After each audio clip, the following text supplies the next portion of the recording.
বিসমিল্লাহির রহমানির রহিম। আজ আমি টক দই বানানো সহজ রেসিপি দেখাবো আপনাদের। এখানে আমি 2 চামচ টক দই নিয়েছি। এখন এটার ভিতরে 2 চামচ কর্নফ্লাওয়ার দিয়ে এটা মিক্সড করে নেব। আমি এই ব্র্যান্ডটা ব্যবহার করি, কর্নফ্লাওয়ার।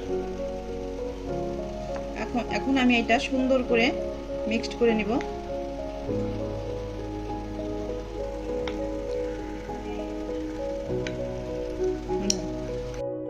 এই তো আমার ভালো করে মিক্সড করা হয়ে গেছে। এটা সুন্দর করে মিক্সড করে নিতে হবে যাতে এটার ভিতরে কোনো দলা পাকানো না থাকে। আমি 2 লিটার দুধ আগে থেকে জ্বালিয়ে নিয়েছিলাম।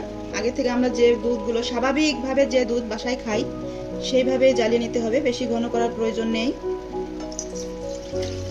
এখানে আমার এই দধি মেকারে প্রায় 1 লিটারের একটু বেশি দুধ ধরে। এখন আমি এই টক দই দিয়ে কর্নফ্লোর দিয়ে যেটা মিক্সড করে রেখেছি, এখন এটা আমি দুধের সঙ্গে অ্যাড করব। এখন এটা সুন্দর করে গুলিয়ে দিতে হবে, খুব ভালোভাবে এটা মিক্সড করা লাগবে।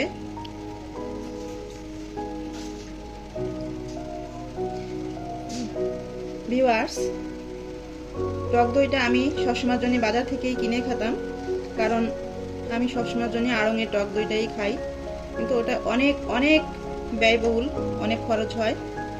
একটা টক দই আনলে আমাদের দুজনের একদিন হয়, আর এটা যদি আপনি 1 লিটার দুধ দিয়ে টক দই তৈরি করেন অন্তত 2 থেকে 3 দিন যাবে।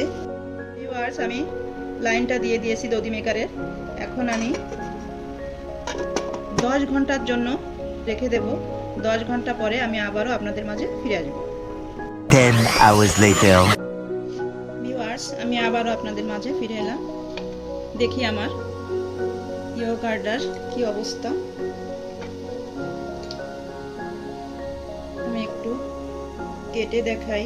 এই তো পারফেক্ট ভাবে হয়ে গেছে। ভিউয়ার্স, আমি বেকিং পাউডারটা কেন দিয়েছি, যে দধি খাওয়ার পরে যে পানিটা গলে সেই পানিটা গলবে না, এজন্য আমি বেকিং পাউডারটা দিয়ে দিয়েছি। আর আমি মনে করি যে আমার আজকের ভিডিওটা আপনাদের অবশ্যই উপকারে আসবে। অবশ্যই উপকারে আসবে, কারণ টক দধি বাজার থেকে বা মার্কেট থেকে কিনে আনা সেটা স্বাস্থ্যসম্মত হয় না। ওটা অনেক ধরনের পাউডার, গুঁড়া দুধ, বিভিন্ন ধরনের কিছু মিক্সড করে, যাদের স্বাস্থ্যের জন্য অনেক ক্ষতিকর। এর জন্য আপনারা যদি এভাবে বাসায় তৈরি করে খেতে পারেন অবশ্যই উপকার হবে।